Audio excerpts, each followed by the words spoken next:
we've been arguing about the whole Ferguson and Gaethje fight. And Gaethje, no question, knocked him around. He knocked Ferguson around. But Ferguson was going into the fight not expecting to fight Gaethje. He was expected to fight Khabib. 2 weeks before the fight, Khabib decided to go fly over there to Russia. I understand. His family, his father is sick. I understand that. But 2 weeks before the fight, this is the same guy that had 4 fights that were supposed to be against Ferguson, and 3 of them, actually 2 of them, he dehydrated a week before, and 1 of them he hurt his elbow or hurt his knee or whatever he hurt himself, and the fight never happened. Now the fight will never happen because Ferguson went all the way from the number 1 contender all the way to number 4 or number 5. So I don't think that fight's ever going to happen.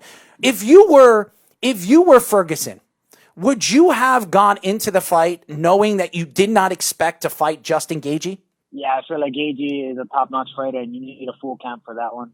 Any of the top 10 guys, top 5 guys, you need a full camp. So, going in, it kind of was the wrong move to go in and just fight Gaethje like that. He should have tailored himself down with a whole full camp, man. And then cutting the week before when he did cut down to 55 again, that could have played a factor too. Him saying it didn't.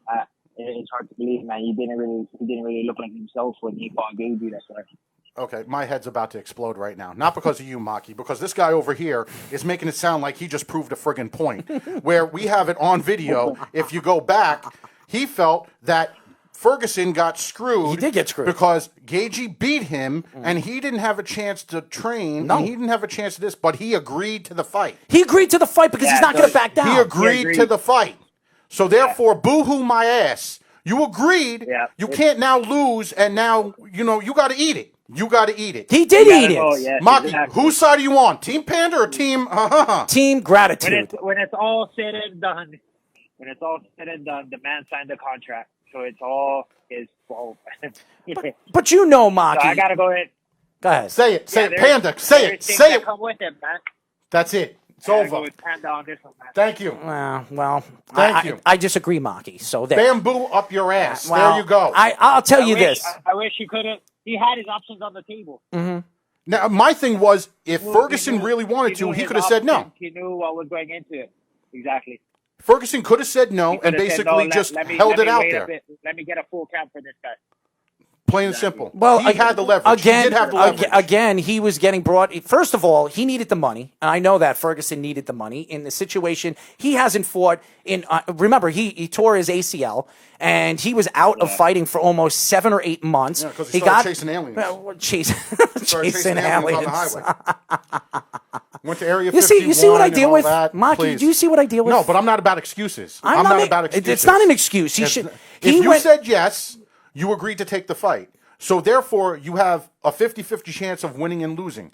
So you can't say, yay, I won, and then boo-hoo, because I lost is not fair. No, take your ball and go home. He didn't say that. That's it. Again, no, he never said that. Said. I'm saying that he shouldn't have fought that fight, even though he decided to get into the ring because he wanted to make the money. Unfortunately, he knew that he wasn't going to fight again probably for another year. So obviously, Maki, you know this, and this is the way I look at it. You guys don't make enough money. So knowing that and being out of the octagon for almost 2 years, like Ferguson, you would think in your head, you know what? I need the money. I got to support a family. I'm going to take the fight. And that's what he did. You know what's even more interesting than that? Here's a more interesting question. Who does Maki want to fight next? The hell with Ferguson. The hell with Khabib. We got Maki on the damn line.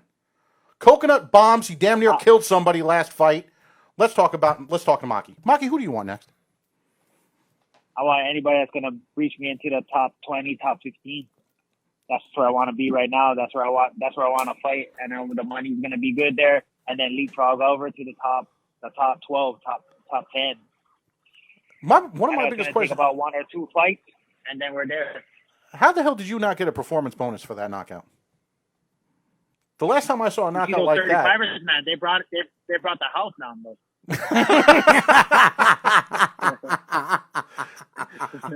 The last time I saw a knockout like that was when freaking Baroni was knocking out Dave Manet, and he was like stuck up against the cage like 15 years ago. He literally held him up with his punches, for Christ's sakes. You got unbelievable power. I felt like if the fans were there on that one, that was a very exciting fight because the first round the first round was entertaining, but the second round I just came out and floored it, and I felt like. Man, did you guys see my video I posted of my family? Yes, I did. Yes, I did. Just imagine a crowd, a full house. It would have been epic.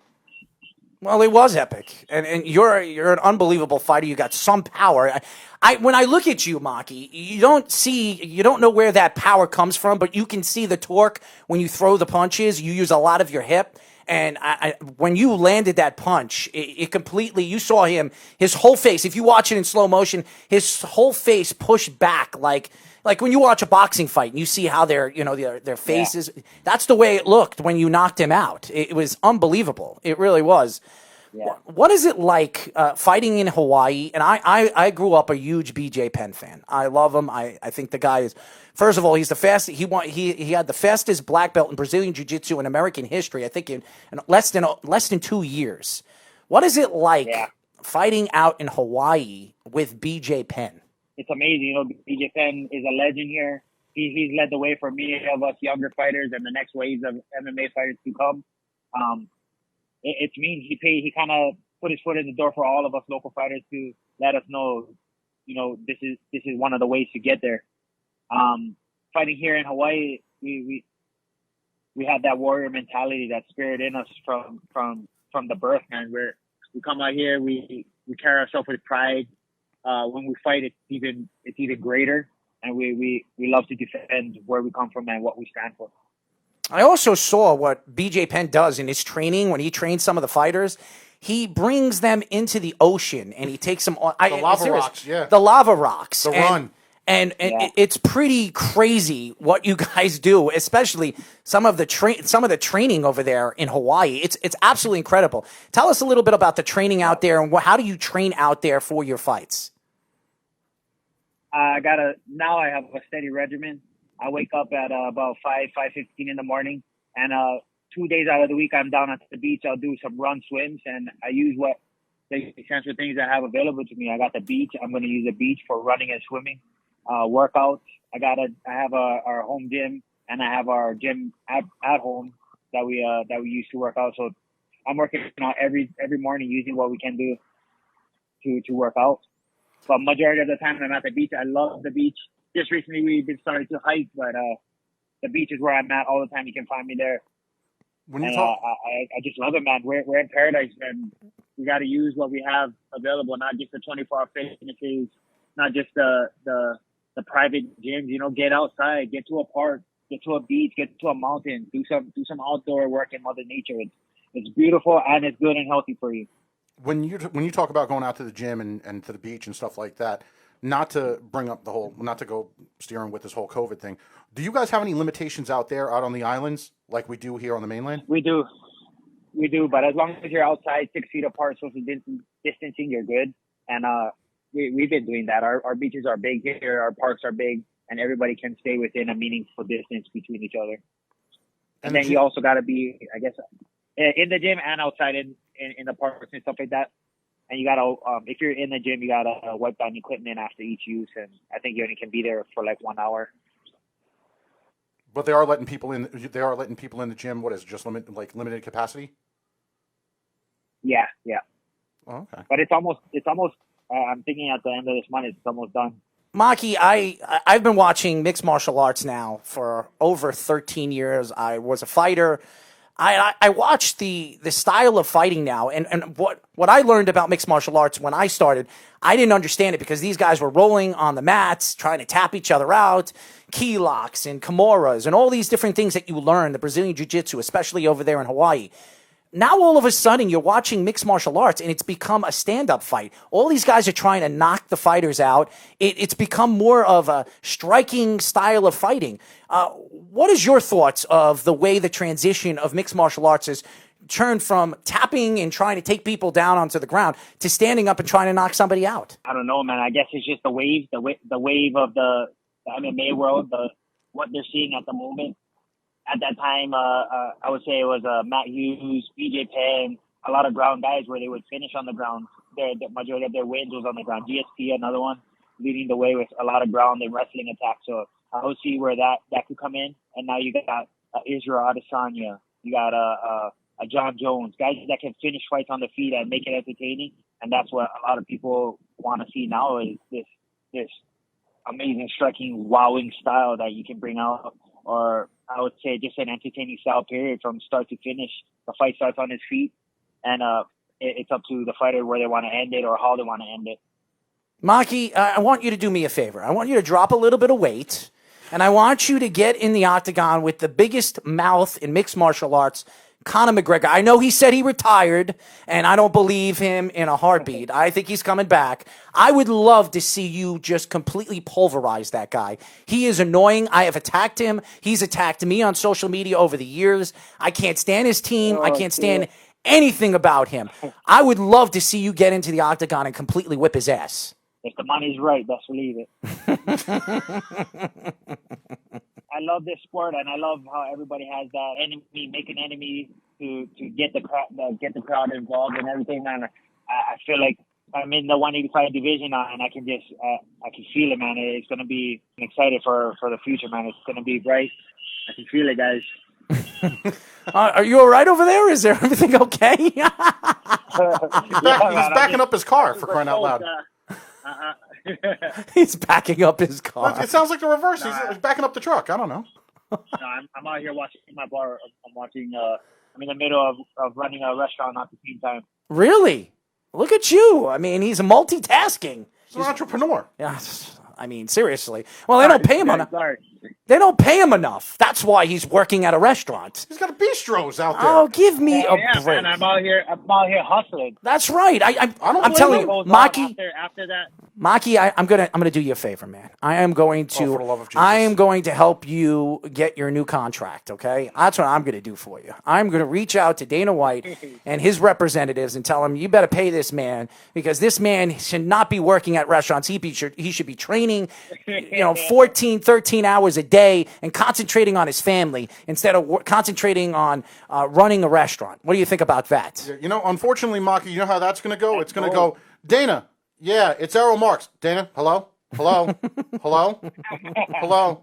That's exactly how that one's going to go. Oh, man. Well, Dana White just needs to, listen to me. I mean, I can help him out, man. I can help him out. I can help his product out. I mean, seriously. Oh, as you guys know, we are talking to UFC fighter Maki, a.k.a. Coconut Bombs Pitolo.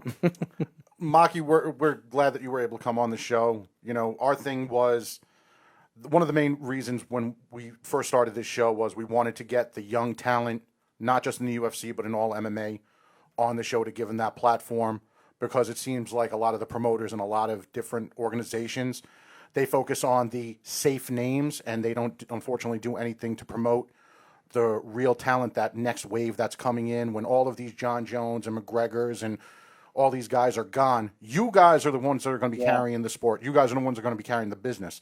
Unfortunately, they don't do what they were supposed to do as they did once ago, like when they did Ultimate Fighter 1, when you brought on you brought in 16 guys. Nobody knew who the hell they were. Maybe a few people knew because of Team Quest, Lieben and Nick Quarry and such, Bobby Southworth. But really, that was how they started keeping people informed of who's coming in, who's going to be the next big thing and such. They fell off with that, and they kind of got lazy. I think, unfortunately, with the Contender Series, and I understand that was your segue of getting in, but I think what happened was they started oversaturating with all of these fights, and they didn't do enough to spotlight you guys and your personal lives and individually educate the fan base. So that's why we're really happy that you came in. And what's he about? Exactly. That's why we were happy about this. So much. Yeah, I want to grow my fan base. I want people from around the world to know who I am, and I just want to let them know that I'm an entertaining fighter, somebody that'll bring joy to their life, and all aloha from this side of the world. Well, you bring joy to my life, man, and that's why I want to be your agent. Hey, buddy. Maki, what did they teach you in school a long time ago? Just say no. Just say no. No, they teach you stranger say no danger. to drugs. Stranger danger. Stranger danger. Stranger Do I danger. look like a stranger, You're man? sure as hell strange to me, so it's good enough.